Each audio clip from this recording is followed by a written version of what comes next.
아이고, 드디어 죽었네. 시어머니가 관 앞에서 웃음을 터뜨렸습니다. 검은 상복을 갈아입었지만 눈에는 슬픔 대신 탐욕이 가득했습니다. 장례식장 빈소에는 향 연기만 피어오를 뿐 눈물을 흘리는 사람은 아무도 없었습니다. 남편은 보험회사와 통화하며 선지급 2억 원이 언제 입금되는지 재촉하고 있었습니다. 신우이는 관 앞에서 셀카를 찍으며 어떤 필터가 더 예쁘게 나오는지 고르고 있었습니다. 시아버지는 계산기를 두드리며 18억을 어떻게 나눌지 계산하고 있었습니다.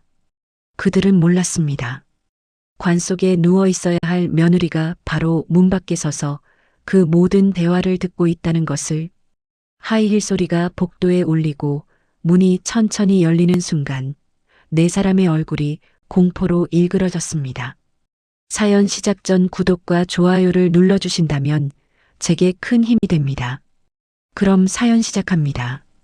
비가 추적추적 내리는 늦은 오후였습니다. 서울 외곽의 낡은 장례식장 건물이 잿빛 하늘 아래 음산하게 서 있었습니다.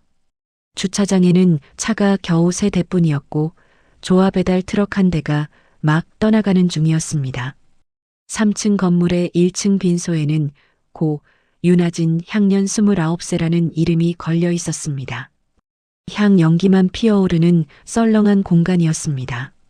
조문객 방명록에는 이름이 5개도 채 되지 않았습니다. 시어머니 오정순이 상복을 입고 관 앞에 앉아 있었습니다.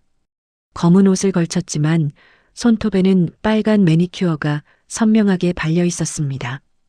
그녀는 핸드폰을 만지작거리며 부동산 매물 사이트를 검색하고 있었습니다. 바닷가 펜션이 얼마더라? 이 정도면 괜찮겠네.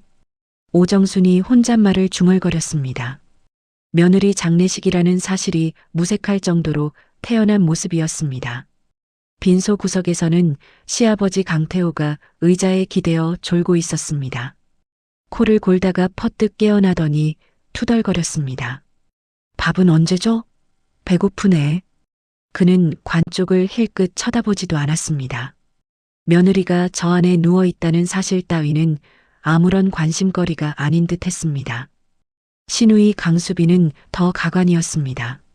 그녀는 관 바로 앞에서 핸드폰을 들고 셀카를 찍고 있었습니다. 얼굴에 슬픈 표정을 연출하며 여러 각도로 사진을 찍었습니다. 슬픈 표정이 더 예쁘게 나오네. 필터 뭘로 할까? 수빈이 사진을 고르며 킥킥거렸습니다. 잠시 후 그녀의 SNS에는 가족 행사 중이라는 글이 올라갔습니다. 검은 옷을 입은 자신의 사진과 함께였습니다.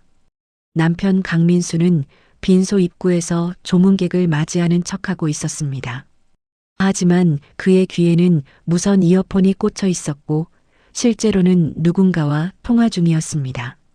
네, 보험회사죠? 선지급 언제 되냐고요. 아, 서류는 다 냈는데. 급해서 그래요. 빨리 좀 처리해 주세요. 민수의 목소리에는 조급함이 묻어났습니다. 그는 아내의 장례식보다 보험금 입금이 더 급한 모양이었습니다. 조문객 한 명이 나가자 민수가 빈소 안으로 들어왔습니다. 그가 가족들에게 다가가 작은 목소리로 말했습니다. 조문객 이제 없을 것 같아요. 문 닫아도 되겠죠? 오정순이 핸드폰을 내려놓으며 고개를 끄덕였습니다. 그녀가 가족들을 둘러보며 낮은 목소리로 말했습니다. 자, 이제 진짜 얘기 좀 하자. 18억에서 빚 갚으면 얼마 남지? 강태호가 눈을 비비며 몸을 일으켰습니다. 그가 주머니에서 핸드폰을 꺼내 계산기 앱을 켰습니다. 빚이 3억쯤 되니까 15억 남네. 15억이면 충분하지. 오정순의 입꼬리가 슬며시 올라갔습니다. 장례식장이라고는 믿기 어려운 분위기였습니다. 수빈이 소파에서 벌떡 일어나며 끼어들었습니다. 엄마, 저도 2억은 줘야죠? 입 다물고 있었잖아요. 너는 5천이면 됐어. 민수가 차갑게 말했습니다. 수빈이 볼멘 소리를 했습니다. 뭐야, 겨우 5천? 너무 적잖아. 많이 주는 거야. 아니면 한 푼도 안 줘도 돼. 민수가 눈을 흘기자 수빈은 입을 다물었습니다. 하지만 여전히 불만스러운 표정이었습니다. 오정순이 관을 힐끗 쳐다보며 물었습니다. 근데 정말 확실한 거 맞지? 죽은 거? 민수가 고개를 끄덕였습니다.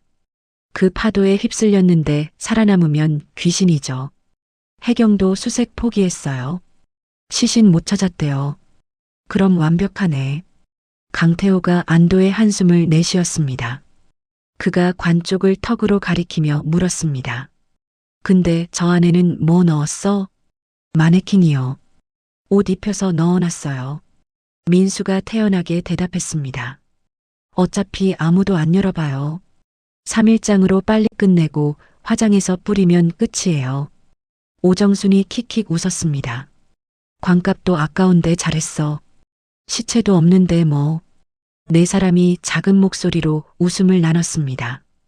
빈소 안에 울려 퍼지는 그 웃음소리는 섬뜩하기까지 했습니다. 바로 그때였습니다. 복도에서 발소리가 들려왔습니다. 또각, 또각, 또각.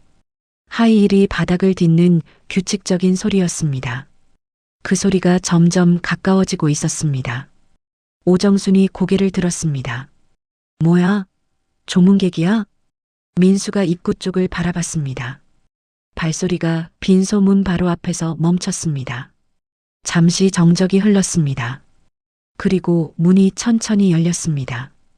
검은 정장을 입은 여자가 문을 밀고 들어왔습니다. 하이힐을 신고 똑바로 선 자세였습니다. 머리는 세련된 단발이었고 화장은 완벽했습니다. 오정순이 그 여자의 얼굴을 보는 순간 얼어붙었습니다. 눈이 휘둥그레졌습니다.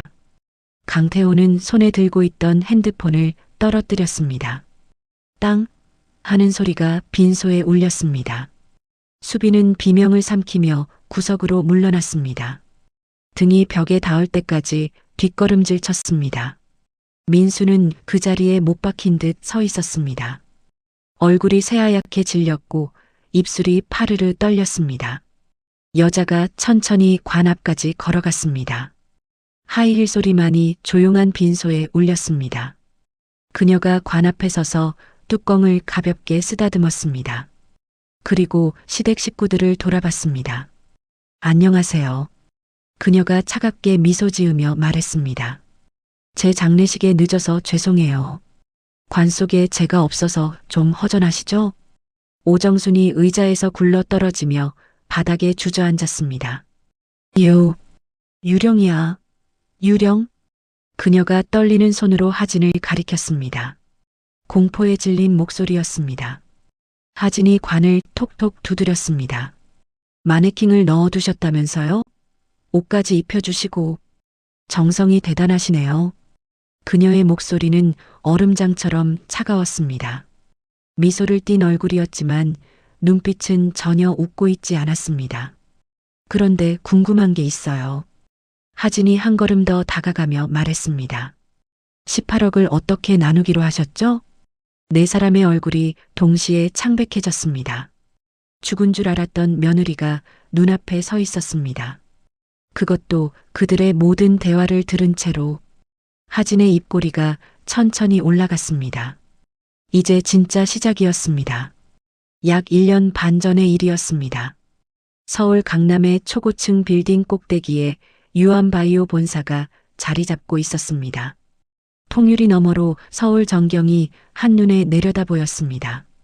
수십 개의 빌딩들이 발 아래 펼쳐져 있었고 저 멀리 한강이 햇빛에 반짝이고 있었습니다. 회장실 문이 열리고 윤하진이 들어왔습니다. 27살의 젊은 여자였습니다. 캐주얼한 청바지에 흰색 블라우스 차림이었습니다. 재벌가 영애치고는 소박한 복장이었습니다. 회장실 가죽 의자에는 외할아버지 윤 회장이 앉아 있었습니다. 78세의 노인이었지만 눈빛만큼은 여전히 날카로웠습니다. 백발이 단정하게 빗어져 있었고 검은 양복은 한치의 흐트러짐도 없었습니다. 비서가 커피를 내왔지만 하진은 손을 저었습니다. 괜찮다는 뜻이었습니다. 그녀가 외할아버지 맞은편에 앉았습니다. 윤 회장이 책상 위에 서류 봉투를 밀어냈습니다. 이번에는 괜찮은 집안이야. 서울대 의대 교수 아들인데 성격도 좋다더라. 하진이 서류 봉투를 힐끗 보더니 밀어냈습니다. 또 맞선이에요? 싫어요, 할아버지. 그녀의 목소리에는 피로감이 묻어 있었습니다. 이런 대화가 처음이 아니었기 때문입니다. 왜 싫어? 이번 사람은 진짜 괜찮아. 다 똑같아요. 하진이 한숨을 내쉬었습니다. 지난번 맞선남은 만나자마자 유한바이오 주식 얘기만 했어요. 회사 시가총액이 얼마냐, 지분율이 어떻게 되냐. 저한테는 관심도 없었어요. 윤 회장이 인상을 찌푸렸습니다. 하진이 말을 이었습니다. 그 전 사람은 더 심했어요. 대놓고 할아버지 재산이 얼마냐고 물었어요. 상속 계획이 어떻게 되냐고요. 첫 만남에서요. 그런 놈들은 내가 다 걸러줄 수 있어. 그게 문제예요. 하진의 눈에 물기가 어렸습니다. 할아버지가 골라주신 사람들도 결국 다 똑같아요. 저를 보는 게 아니라 유한바이오를 보는 거예요. 제가 아니라 돈을 보는 거라고요. 윤 회장이 잠시 침묵했습니다. 손녀의 말에 할 말이 없었습니다. 하진이 조용히 말했습니다. 그래서 제가 평범하게 살고 싶은 거예요.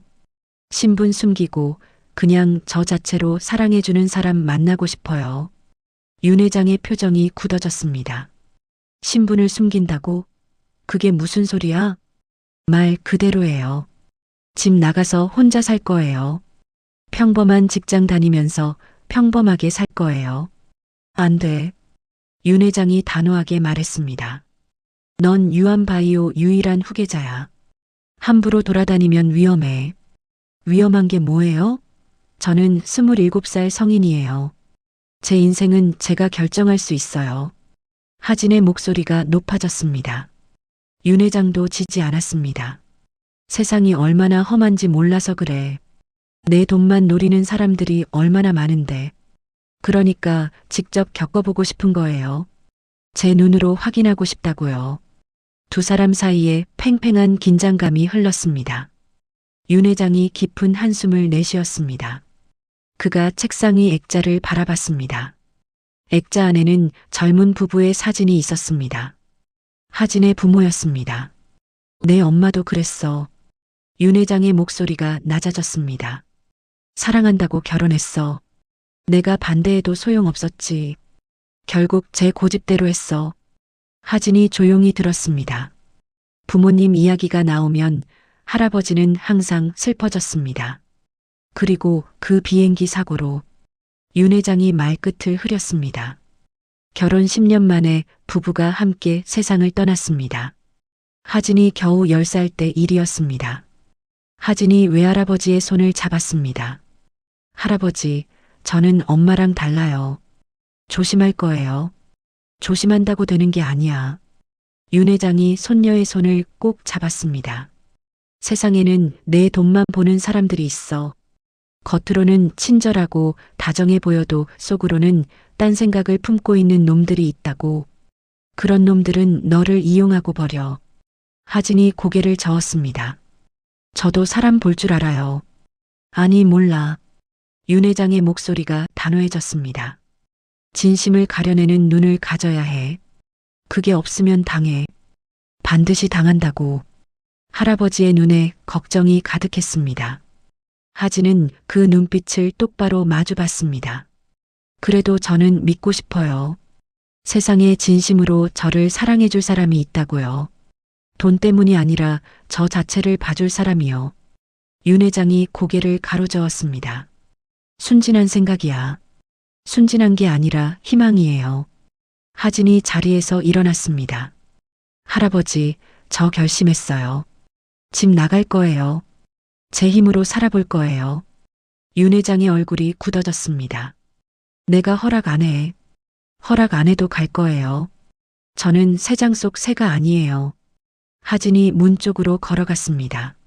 문고리에 손을 얹고 뒤를 돌아봤습니다. 할아버지, 사랑해요. 하지만 저도 제 인생을 살아야 해요. 이해해 주세요. 그녀가 문을 열고 나갔습니다. 윤 회장이 텅 빈 회장실에 홀로 남았습니다. 그가 오랫동안 닫힌 문을 바라봤습니다. 깊은 한숨이 새어나왔습니다. 잠시 후 윤 회장이 전화기를 들었습니다. 경호팀장 들어와. 문이 열리고 62살쯤 되어 보이는 남자가 들어왔습니다. 단정한 양복 차림의 군인 출신, 특유의 꼿꼿한 자세였습니다. 전직 대통령 경호실 출신이었습니다. 부르셨습니까, 회장님? 우리 하진이가 집을 나가겠다고 하네. 경호팀장의 눈이 커졌습니다. 집을 나간다고요? 막을 수는 없어. 27 성인이니까. 윤 회장이 창밖을 바라봤습니다. 대신 몰래 보호해. 그 애가 모르게. 어디에 살든 누굴 만나든 항상 지켜봐. 알겠습니다. 경호팀장이 고개를 숙였습니다. 그리고 윤 회장이 돌아서며 말했습니다. 그 애한테 접근하는 놈들 다 조사해. 한 명도 빠짐없이. 수상한 놈이 있으면 즉시 보고하고 명심하겠습니다. 경호팀장이 나간 후 윤 회장이 다시 창밖을 바라봤습니다. 진심을 가려내는 눈. 내가 그걸 갖기 전까지는 내가 지켜줘야지. 노인의 중얼거림이 텅 빈 회장실에 울렸습니다. 손녀가 상처받을 것을 알면서도 막을 수 없는 안타까움이 묻어났습니다. 그날 밤이었습니다. 하진은 방에서 배낭을 쌌습니다. 옷 몇 벌, 세면도구, 간호조무사 자격증, 그리고 통장 하나. 잔액은 800만 원이었습니다. 용돈을 아끼고 아르바이트를 해서 몰래 모은 돈이었습니다. 새벽 4시 집안이 고요해졌을 때 하진은 방문을 열었습니다. 복도에 아무도 없었습니다. 그녀는 살금살금 계단을 내려갔습니다. 1층 현관에 도착했을 때 심장이 콩닥콩닥 뛰었습니다. 경비원에게 들키면 안 됐습니다. 다행히 경비원은 경비실에서 졸고 있었습니다. 하진은 후문 쪽으로 돌아갔습니다. 담장 옆 작은 문을 열고 밖으로 빠져나왔습니다. 어릴 때 숨바꼭질하며 알아둔 비밀 통로였습니다. 새벽 공기가 차가웠습니다. 하진은 잠시 뒤를 돌아봤습니다. 청담동 대저택의 불빛이 저 멀리 보였습니다. 27년을 살았던 집이었습니다. 안녕, 할아버지. 하진이 작게 속삭였습니다. 그리고 앞을 향해 걸어갔습니다. 큰 길에서 택시를 잡았습니다. 기사에게 서울 외곽의 주소를 말했습니다. 미리 인터넷으로 알아둔 원룸이었습니다. 1시간쯤 달렸을까요? 택시가 낡은 주택가 앞에 섰습니다. 하진이 내려서 주변을 둘러봤습니다. 오래된 빌라들이 늘어서 있었습니다. 골목에는 쓰레기 봉투가 쌓여 있었고 가로등 불빛은 희미했습니다. 청담동과는 완전히 다른 세계였습니다. 부동산 사무실에서 열쇠를 받았습니다. 보증금 500만 원에 월세 40만 원. 7평 남짓한 작은 원룸이었습니다. 문을 열고 들어가니 곰팡내가 났습니다. 벽지는 군데군데 들떠 있었고 장판은 낡아서 색이 바랬습니다. 창문으로는 옆 건물 벽만 보였습니다. 하지만 하진은 미소 지었습니다. 내 공간이 생겼어. 그녀가 배낭을 내려놓으며 말했습니다. 좁고 낡았지만 자신만의 공간이었습니다. 누구의 눈치도 보지 않아도 되는 곳이었습니다. 다음 날 하진은 동네를 돌아다녔습니다. 마트에서 장을 보고 세탁소 위치를 확인하고 버스 노선을 파악했습니다. 그리고 주민센터에 가서 주소를 옮겼습니다. 새 핸드폰 번호도 개통했습니다. SNS 계정도 모두 삭제했습니다. 이제 윤하진은 없어. 그냥 하진이야. 거울을 보며 다짐했습니다. 재벌가 영예가 아닌 평범한 27살 여자로 살기로 한 것입니다. 일주일 후 하진은 취직에 성공했습니다. 서울 외곽의 작은 요양병원 햇살요양원이었습니다. 간호조무사로 채용됐습니다. 첫 출근날 아침이었습니다. 하진은 흰색 유니폼을 입고 거울 앞에 섰습니다. 화장기 없는 얼굴에 단정하게 묶은 머리, 이름표에는 간호조무사 윤아진이라고 적혀 있었습니다. 이제 진짜 내 인생이 시작이야. 병원에 도착하니 선임 간호조무사가 다가왔습니다. 45세쯤 되어 보이는 여자였습니다. 이름은 김미영이었습니다.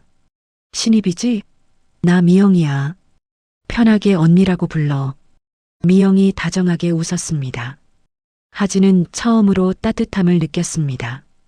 감사해요, 언니. 병원 일은 만만치 않았습니다. 새벽 6시에 출근해서 저녁 6시에 퇴근했습니다. 환자들 식사 보조, 약 챙기기, 침대 시트 갈기, 위생 관리까지 일이 끝없이 쏟아졌습니다. 월급은 220만 원이었습니다. 청담동에서 쓰던 한 달 용돈보다 적은 금액이었습니다. 하지만 하진은 뿌듯했습니다. 처음으로 자신의 힘으로 번 돈이었기 때문입니다. 병원에는 다양한 환자들이 있었습니다. 치매 할머니, 중풍으로 거동이 불편한 할아버지, 만성질환으로 장기 입원 중인 분들. 하진은 환자들에게 친절하게 대했습니다. 진심으로 그들의 이야기에 귀 기울였습니다. 어느 날이었습니다.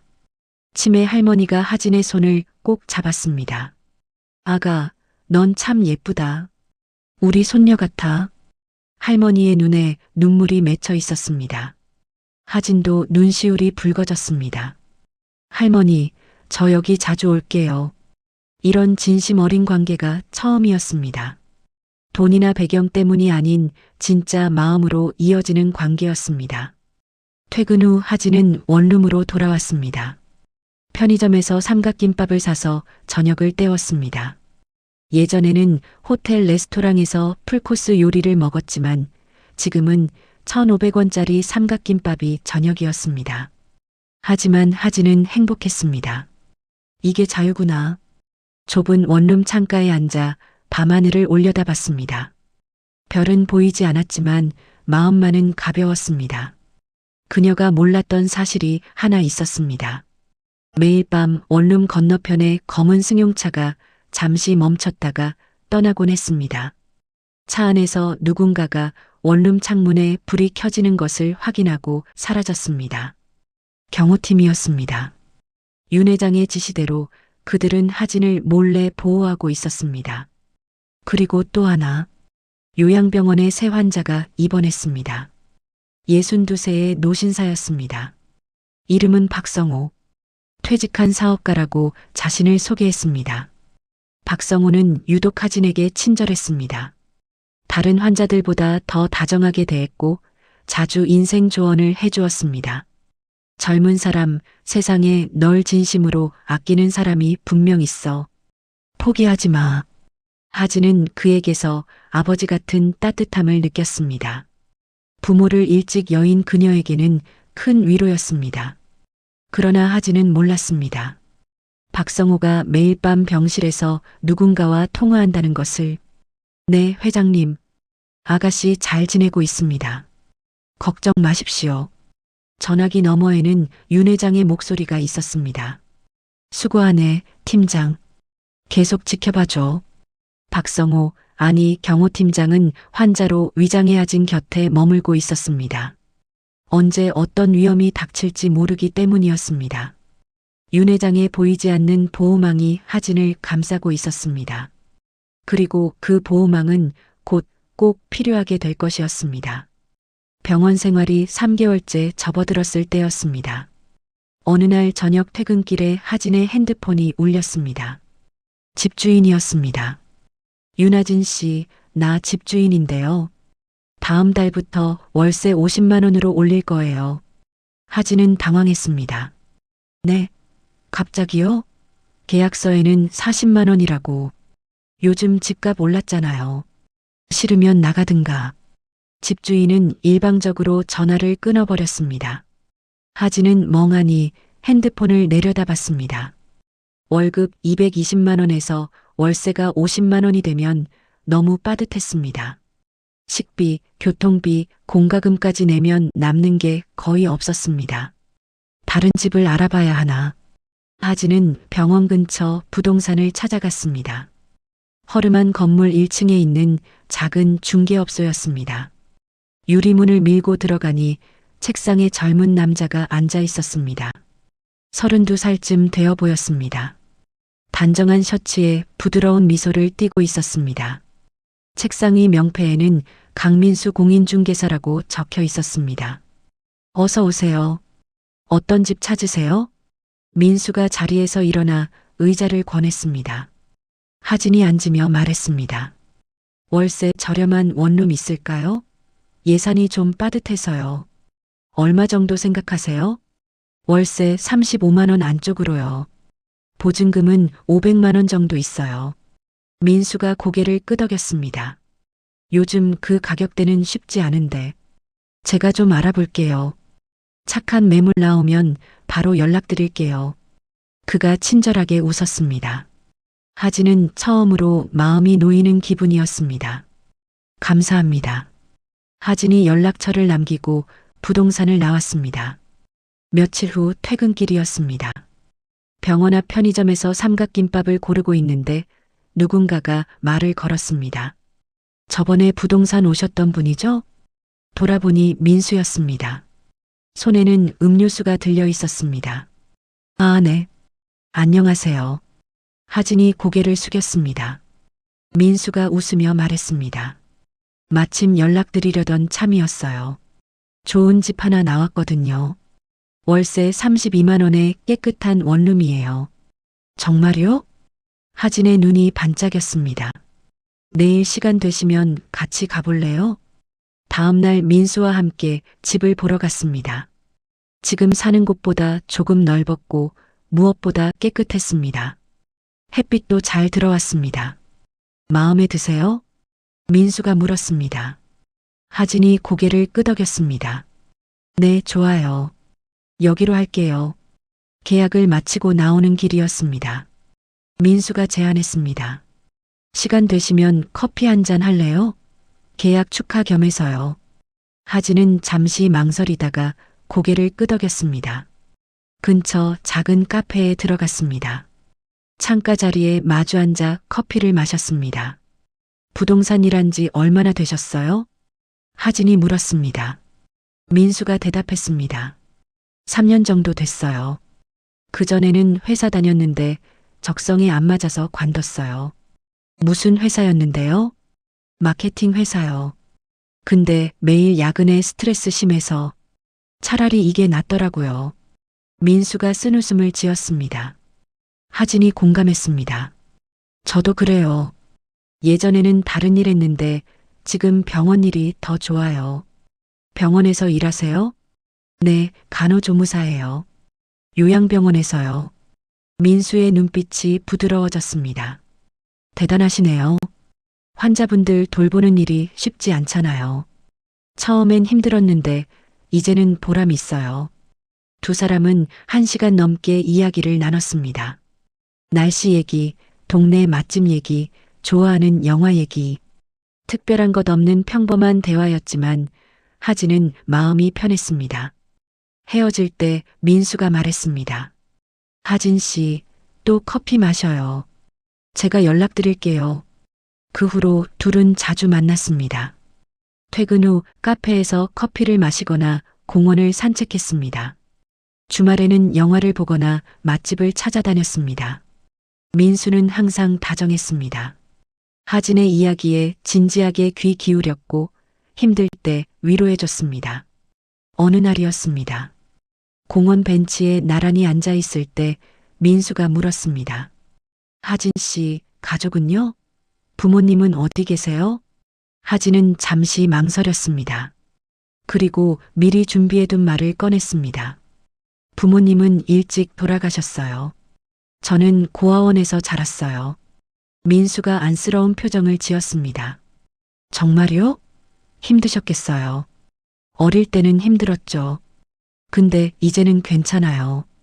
혼자 잘 살고 있어요. 민수가 하진의 손을 살짝 잡았습니다. 혼자 고생 많이 하셨네요. 앞으로는 행복하셨으면 좋겠어요. 하진은 가슴이 뜨거워졌습니다. 처음으로 자신의 배경이 아닌 자신 그 자체를 봐주는 사람을 만난 것 같았습니다. 한 달이 지났을 때였습니다. 저녁 식사를 마치고 산책을 하던 중이었습니다. 민수가 갑자기 멈춰섰습니다. 하진 씨. 그가 진지한 눈빛으로 하진을 바라봤습니다. 저 할 말이 있어요. 하진의 심장이 두근거렸습니다. 저 하진 씨 좋아해요. 처음 봤을 때부터 끌렸어요. 민수가 하진의 두 손을 잡았습니다. 저랑 사귀어 주실래요? 하진은 눈물이 핑 돌았습니다. 꿈에 그리던 순간이었습니다. 돈도 배경도 아닌 자신을 사랑해주는 사람. 네. 하진이 고개를 끄덕였습니다. 저도 민수 씨 좋아해요. 두 사람이 서로를 바라보며 웃었습니다. 가로등 불빛 아래서 그들의 모습은 어느 연인과 다를 바 없었습니다. 하진은 행복했습니다. 드디어 진짜 사랑을 찾았다고 믿었습니다. 그러나 그녀는 몰랐습니다. 민수가 집에 돌아가 누군가와 전화하고 있다는 것을. 엄마, 그 여자 완전 호구야. 고아원 출신이래. 부모도 없고 돈도 없어. 전화기 너머에서 시어머니 오정순의 목소리가 들렸습니다. 쓸모없네. 빈손이라는 거잖아. 근데 일단 사귀기로 했어요. 순진해서 다루기 쉬울 것 같아요. 그래, 일단 더 봐. 혹시 모르잖아. 민수가 전화를 끊고 씩 웃었습니다. 그의 미소에는 다정함 대신 계산이 담겨 있었습니다. 운명의 톱니바퀴가 돌아가기 시작했습니다. 사귀기 시작한 지 4개월이 지났습니다. 어느 저녁이었습니다. 민수가 하진을 데리고 작은 이탈리안 레스토랑에 갔습니다. 창가 자리에 촛불이 켜져 있었고 잔잔한 음악이 흘러나왔습니다. 식사가 끝날 무렵이었습니다. 민수가 갑자기 의자에서 일어나 무릎을 꿇었습니다. 민수 씨, 뭐해요? 하진이 당황해서 물었습니다. 민수가 주머니에서 작은 상자를 꺼냈습니다. 상자를 열자 반짝이는 반지가 보였습니다. 하진 씨, 저랑 결혼해 주세요. 레스토랑 안이 조용해졌습니다. 다른 손님들이 두 사람을 쳐다봤습니다. 저는 하진 씨를 진심으로 사랑해요. 평생 행복하게 해줄게요. 하진은 심장이 터질 것 같았습니다. 눈물이 차올랐습니다. 민수 씨, 우리 결혼해서 행복하게 살아요. 저한테 가족이 되어주세요. 하진은 고개를 끄덕였습니다.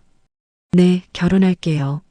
민수가 반지를 하진의 손가락에 끼워줬습니다. 박수 소리가 터져 나왔습니다. 그날 밤 원룸으로 돌아온 하진은 잠을 이룰 수 없었습니다. 행복했지만 한편으로는 복잡한 마음이었습니다. 거울 앞에 섰습니다. 손가락에 반지가 반짝였습니다. 신분을 밝혀야 하나? 하진이 혼잣말을 했습니다. 민수에게 진실을 말해야 할지 고민이었습니다. 자신이 유한바이오 회장의 외손녀라는 것을 밝히면 민수 씨가 변할까? 그동안 만난 사람들이 떠올랐습니다. 맞선에서 만난 남자들, 재산과 지분만 물어보던 사람들, 그녀가 아닌 돈만 보던 눈빛들. 민수 씨는 달라. 나를 있는 그대로 사랑해줬어. 하진은 고개를 저었습니다. 지금 굳이 밝힐 필요가 없다고 생각했습니다. 나중에 말해도 되지 않을까? 결혼하고 나서 천천히. 그녀는 신분을 숨긴 채 결혼하기로 결심했습니다. 사랑받고 싶었습니다. 돈 때문이 아닌 자신 그 자체로. 며칠 후 병원에서 미영 선배에게 소식을 전했습니다. 언니, 저 결혼해요. 미영이 깜짝 놀랐습니다. 뭐? 진짜? 갑자기? 사귄 지 4개월 됐는데 어제 프로포즈 받았어요. 미영이 하진을 꼭 안아줬습니다. 축하해. 좋은 사람 만났구나. 네, 정말 좋은 사람이에요. 하진의 얼굴에 환한 미소가 번졌습니다. 미영이 조심스럽게 물었습니다. 근데 내 가족은? 결혼식에 누가 와? 하진의 표정이 살짝 어두워졌습니다. 저 부모님 없잖아요. 가족이 없어요. 아, 그래. 미안. 미영이 미안한 표정을 지었습니다. 하진이 웃으며 말했습니다. 괜찮아요. 언니가 와주면 돼요. 당연하지. 내가 꼭 갈게. 점심시간에 박성호 할아버지가 하진을 불렀습니다. 하진 아가씨, 좋은 일 있어? 얼굴이 환하네. 하진이 수줍게 대답했습니다. 할아버지, 저 결혼해요. 박성호의 눈이 커졌습니다. 결혼? 언제? 다음 달이요. 작은 예식으로 할 거예요. 박성호가 잠시 침묵했습니다. 그의 눈에 복잡한 감정이 스쳐 지나갔습니다. 상대가 어떤 사람인데? 부동산에서 일해요. 32살이고 정말 다정한 사람이에요. 박성호가 천천히 물었습니다. 그 사람 가족은 어때? 아직 인사 안 드렸어요. 결혼식 전에 뵐 거예요. 박성호가 하진의 손을 잡았습니다. 하진 아가씨, 결혼은 인생에서 가장 중요한 선택이야. 신중하게 해. 그의 목소리가 진지했습니다. 하진이 고개를 끄덕였습니다. 네, 알겠어요. 고마워요, 할아버지. 그날 밤 박성호는 병실에서 전화를 걸었습니다. 회장님, 급한 보고가 있습니다. 윤 회장의 목소리가 들렸습니다. 뭔데 그래? 아가씨가 결혼한다고 합니다. 다음 달에요. 뭐라고? 윤 회장의 목소리가 높아졌습니다. 상대가 누구야? 조사했어? 강민수라는 사람입니다. 32살 부동산 중개업자예요. 지금 집중 조사 중입니다. 당장 보고해. 수상한 거 있으면 바로 알려. 알겠습니다. 전화가 끊어졌습니다. 박성호의 표정이 굳어 있었습니다. 2주 후 결혼식이 열렸습니다. 서울 외곽의 작은 예식장이었습니다. 하객은 30명 남짓이었습니다. 민수 측 가족과 친구들, 그리고 하진 측은 병원 동료 2명뿐이었습니다. 하진은 소박한 웨딩드레스를 입고 있었습니다. 대여한 드레스였지만 예뻤습니다. 입장하세요. 음악이 흘러나왔습니다. 하진이 혼자 버질로드를 걸었습니다. 아버지가 없으니 팔짱을 낄 사람도 없었습니다. 민수가 제단 앞에서 기다리고 있었습니다. 그 옆에 시어머니 오정순이 앉아 있었습니다. 오정순의 표정은 굳어 있었습니다. 둘은 서로 사랑하며 영원히 함께할 것을 맹세합니까? 네, 맹세합니다. 민수와 하진이 동시에 대답했습니다. 박수 소리가 터졌습니다. 하객석 구석에서 미영이 눈물을 닦았습니다. 하진을 위해 진심으로 축하하는 사람은 그녀뿐인 것 같았습니다. 피로연이 끝나갈 무렵이었습니다. 시어머니 오정순이 민수에게 다가와 낮은 목소리로 말했습니다. 고아라며? 진짜 아무것도 없는 거야? 민수가 고개를 끄덕였습니다. 네, 부모님도 없고 재산도 없대요. 병원에서 간호조무사로 일해요. 오정순의 눈이 차가워졌습니다. 빈손으로 시집 온 거네. 쓸모없어. 일단 결혼했으니까요. 다른 방법 찾아봐야죠. 오정순이 고개를 끄덕였습니다. 두 사람의 속삭임은 아무도 듣지 못했습니다. 결혼식이 끝나고 신혼집으로 향했습니다. 시댁 근처의 작은 빌라였습니다. 보증금 5천만 원에 월세 50만 원. 시댁에서 보증금을 보태줬다고 했습니다. 첫날 밤이었습니다. 민수가 말했습니다. 내일 우리 부모님한테 인사드리러 가요. 하진은 긴장됐지만 고개를 끄덕였습니다. 네, 좋아요. 그녀는 몰랐습니다. 그 인사가 지옥의 시작이 될 줄은, 결혼이라는 달콤한 꿈이 곧 악몽으로 변할 줄은. 다음 날 시댁 문을 두드리는 순간 하진의 운명은 완전히 달라지게 됩니다. 결혼 다음 날 오후였습니다. 하진은 민수와 함께 시댁으로 향했습니다. 버스를 2번 갈아타고 30분을 걸어갔습니다. 서울 외곽의 낡은 주택가였습니다. 좁은 골목을 지나니 3층짜리 다세대 주택이 나왔습니다. 페인트가 벗겨진 외벽, 녹슨 철제 난간. 계단에는 담배꽁초가 널려 있었습니다. 여기에요. 민수가 말했습니다. 하진은 순간 당황했지만 내색하지 않았습니다. 네, 올라가요. 3층까지 계단을 올라갔습니다. 현관문 앞에서 민수가 초인종을 눌렀습니다. 문이 열리고 시어머니 오정순이 나왔습니다. 57세의 여자였습니다. 파마한 머리에 짙은 화장, 눈매가 날카로웠습니다. 오정순이 하진을 위아래로 훑어봤습니다. 마치 물건을 살피듯한 눈빛이었습니다. 들어와. 인사도 악수도 없었습니다. 차가운 목소리만 떨어졌습니다. 안으로 들어가니 거실이 나왔습니다. 낡은 소파와 오래된 TV가 있었습니다. 담배 냄새와 음식 냄새가 뒤섞여 있었습니다. 시아버지 강태호가 소파에 앉아 TV를 보고 있었습니다. 60세의 남자였습니다. 배가 나오고 머리가 벗겨져 있었습니다. 하진이 인사했습니다. 안녕하세요, 아버님. 강태호가 고개만 살짝 끄덕이고 다시 TV를 봤습니다. 쳐다보지도 않았습니다. 시누이 강수빈이 다른 소파에 누워 있었습니다. 27살이었습니다. 핸드폰만 보고 있었습니다. 하진이 인사했습니다. 안녕하세요, 저 하진이에요. 수빈이 핸드폰에서 눈을 떼지 않고 대답했습니다. 아, 오빠, 새 와이프? 반가워요. 목소리에 진심이 없었습니다. 하진은 어색하게 웃었습니다. 오정순이 거실 의자를 가리켰습니다. 앉아.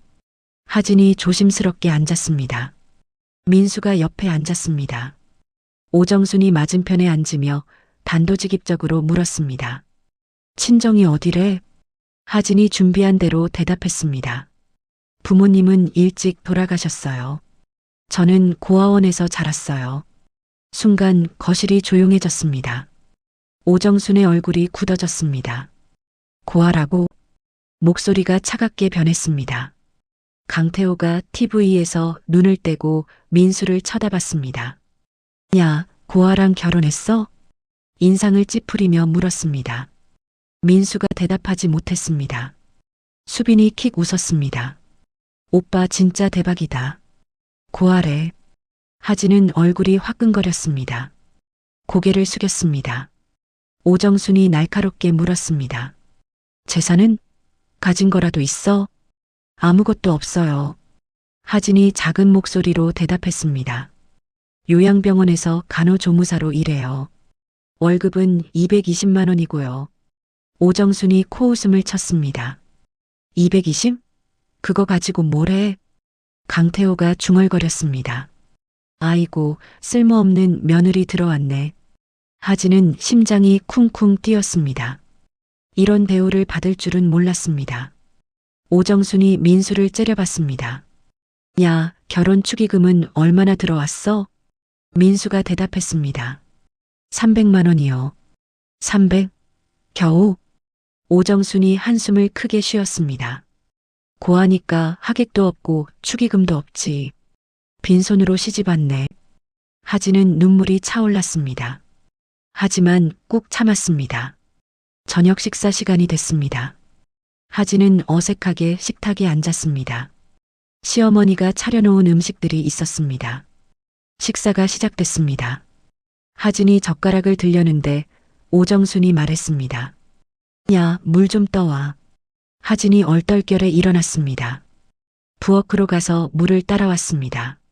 다시 앉으려는데 강태호가 말했습니다. 반찬 더 가져와. 하진이 또 일어났습니다. 부엌에서 반찬을 가져왔습니다. 겨우 앉았는데 수빈이 말했습니다. 언니, 콜라 있어? 가져다 줘. 하진은 식사 내내 앉아 있을 수가 없었습니다. 시키는 대로 이리저리 움직여야 했습니다. 제대로 밥 한 숟가락 떠보지 못했습니다. 식사가 끝났습니다. 오정순이 명령했습니다.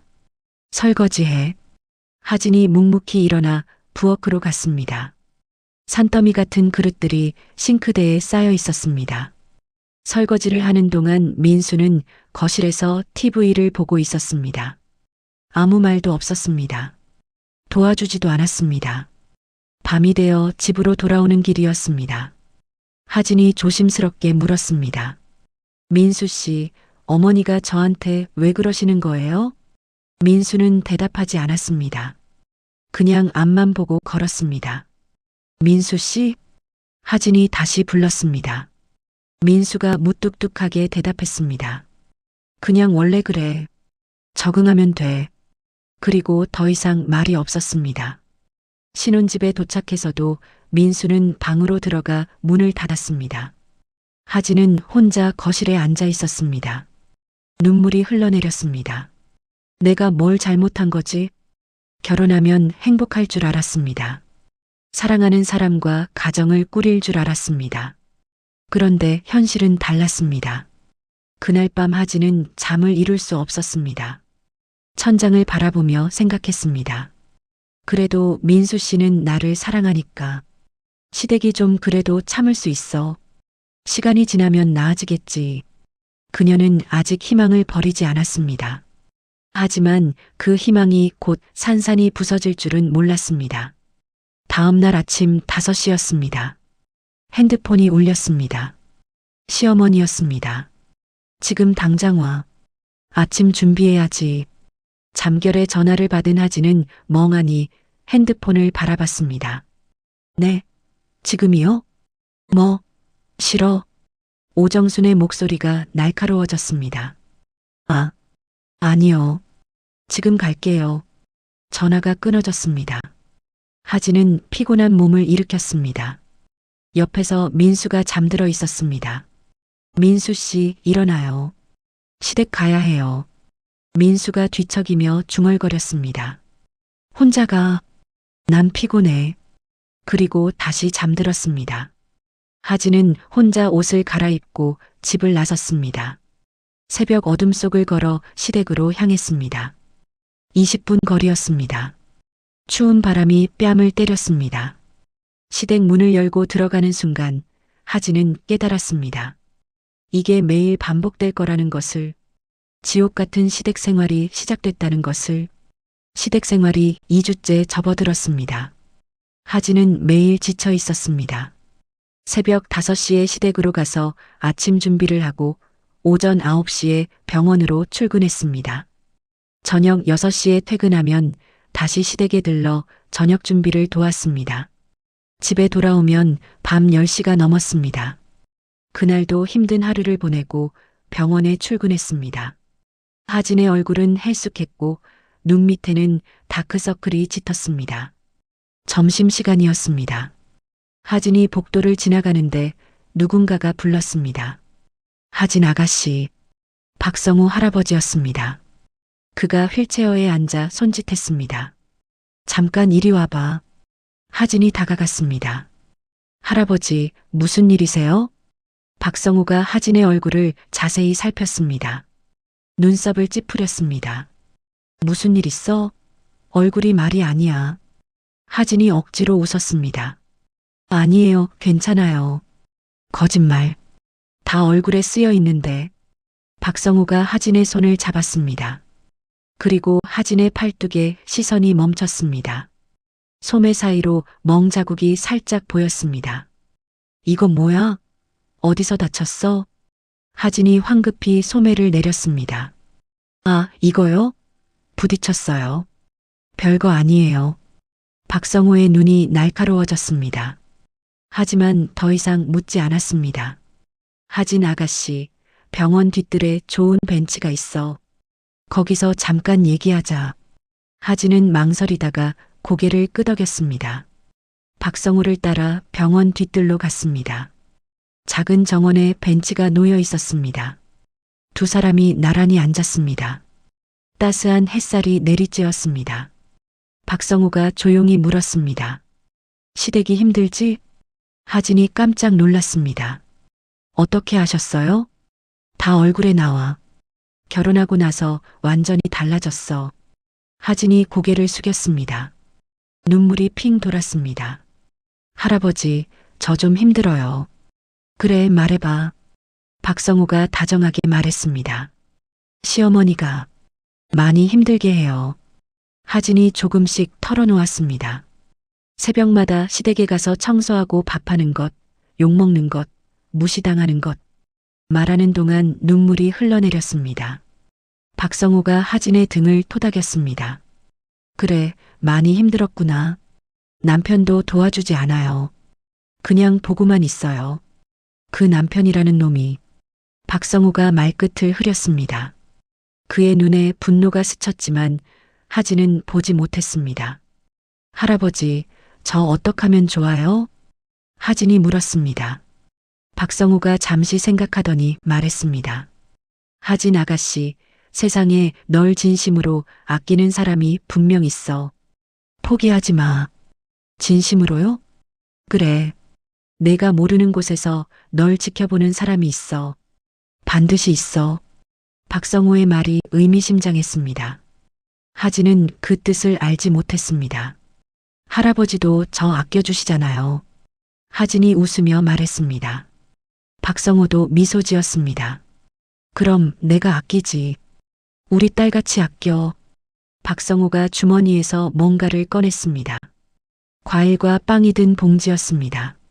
이거 먹어. 살이 빠졌더라. 밥 제대로 먹고 다녀.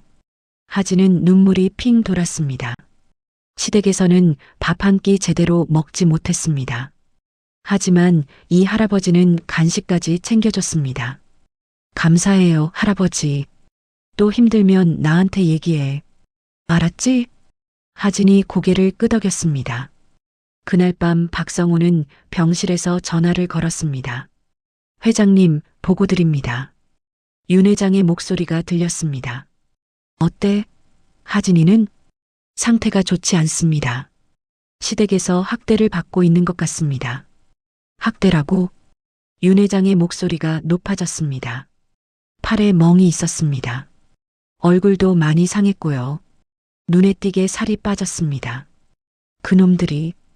윤 회장의 목소리가 떨렸습니다. 분노가 담겨 있었습니다. 당장 데려올까요? 박성우가 물었습니다. 윤 회장이 한숨을 내쉬었습니다. 아니야. 그 애가 스스로 나오기 전에는 안 돼. 강제로 끌어내면 다시 돌아갈 거야. 그럼 어떻게 하시겠습니까? 계속 지켜봐.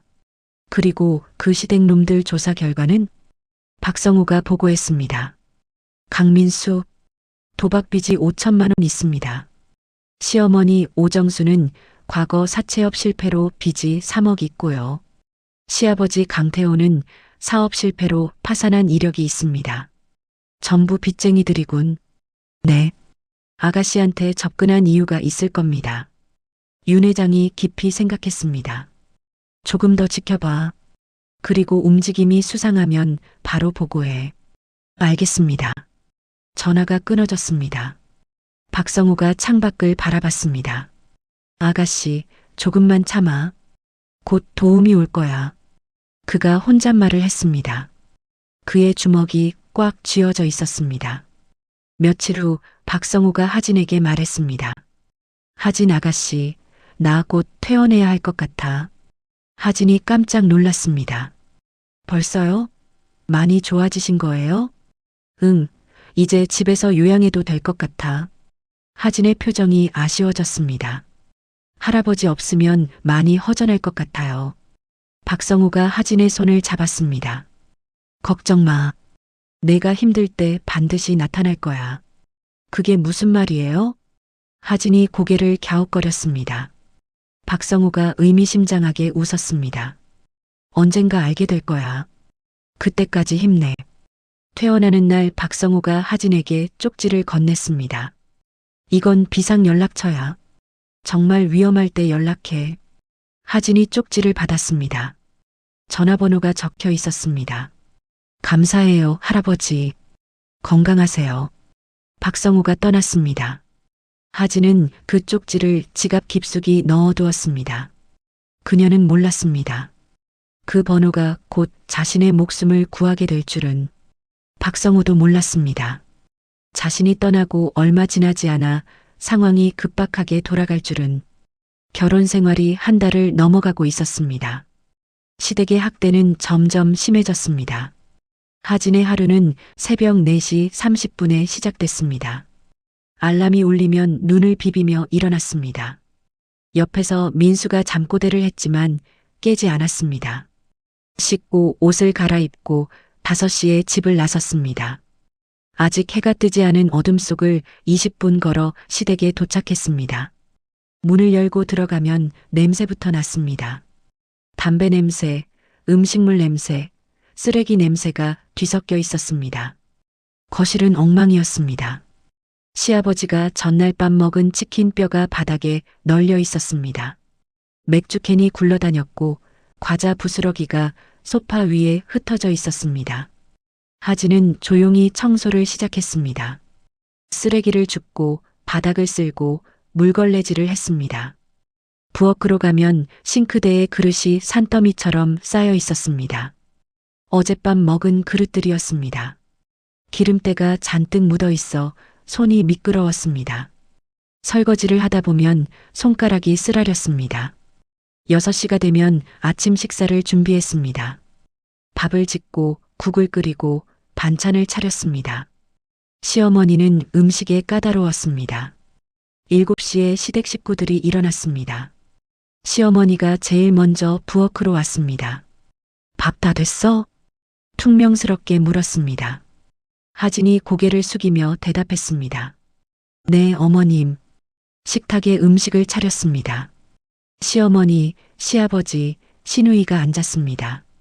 하진은 부엌에 서서 기다렸습니다. 같이 먹으라는 말은 없었습니다.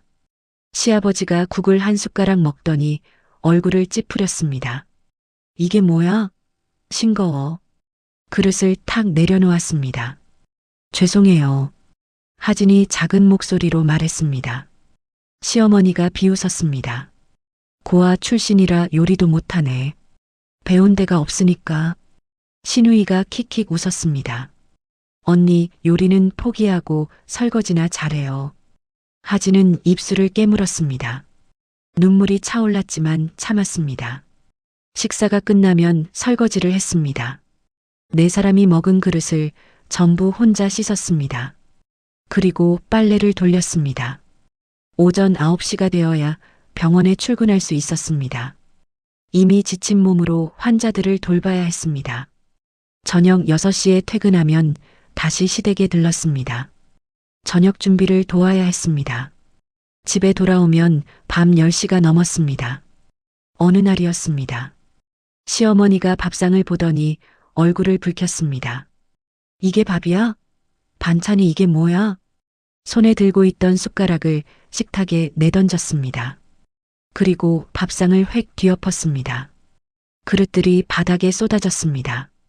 국물이 하진의 치마에 튀었습니다. 야, 당장 치워. 하진은 무릎을 꿇고 바닥을 닦았습니다. 뜨거운 국물이 손에 닿았지만 소리를 내지 않았습니다.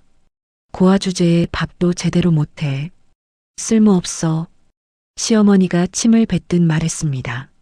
하진의 눈에서 눈물이 흘러내렸습니다. 민수는 그 장면을 보고도 아무 말이 없었습니다. 방으로 들어가 문을 닫아버렸습니다. 시누이도 학대에 가담했습니다. 수비는 시도 때도 없이 카톡을 보냈습니다. 언니, 편의점 가서 과자 사와. 지금 당장. 밤 11시에도 카톡이 왔습니다. 언니, 치킨 시켜줘. 배고파. 하진은 야근 중에도 달려가야 했습니다. 거절하면 시어머니에게 일러 바쳤기 때문입니다. 시어머니는 용돈까지 뜯어갔습니다. 이번 달 생활비 보태. 매달 50만 원씩 요구했습니다. 월급 220만 원에서 월세 50만 원, 시어머니에게 50만 원. 남는 건 120만 원이었습니다. 거기서 식비, 교통비, 공과금을 내면 남는 게 거의 없었습니다. 어머님, 이번 달은 좀. 하진이 조심스럽게 말했습니다. 뭐? 싫어. 시어머니의 눈이 매서워졌습니다. 며느리가 시어머니한테 용돈도 안 줘? 효도가 뭔지 몰라. 결국 하진은 돈을 건넸습니다. 한 달 동안 편의점 삼각김밥으로 끼니를 때워야 했습니다. 신체적 학대도 시작됐습니다. 시어머니는 화가 나면 물건을 던졌습니다. 어느 날 국이 짜다며 시어머니가 국자를 던졌습니다. 국자가 하진의 팔을 스쳤습니다. 멍이 들었습니다. 왜 피해? 맞을 짓을 했으니까 맞는 거야. 하진은 아픔을 참았습니다. 다른 날에는 청소가 덜 됐다며 빗자루로 등을 때렸습니다. 게을러 터졌어. 고아 출시는 역시 안 돼. 하진의 몸에는 멍이 늘어갔습니다. 반창고를 붙일 곳이 많아졌습니다. 병원에서 미영 선배가 물었습니다. 하진아, 너 팔에 그거 뭐야? 하진이 소매를 내리며 대답했습니다. 아, 부딪혔어요. 괜찮아요. 미영이 의심스러운 눈으로 봤습니다. 너 혹시 맞는 거 아니야? 아니에요, 정말이요. 하진이 고개를 저었습니다.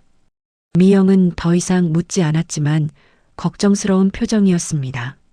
밤에 원룸으로 돌아와 거울을 봤습니다. 팔과 다리에 멍이 가득했습니다.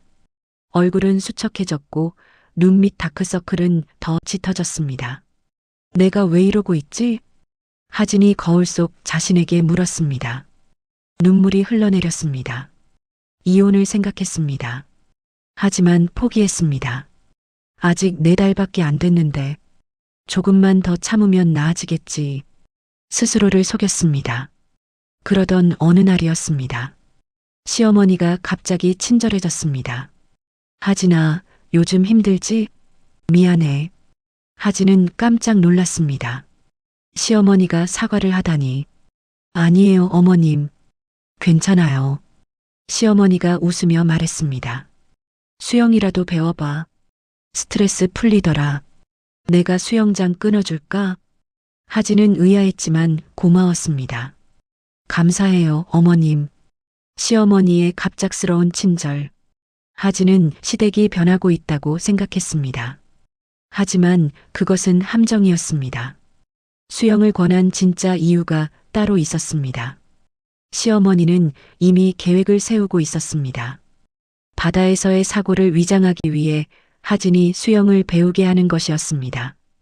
그리고 민수는 하진 몰래 무언가를 진행하고 있었습니다.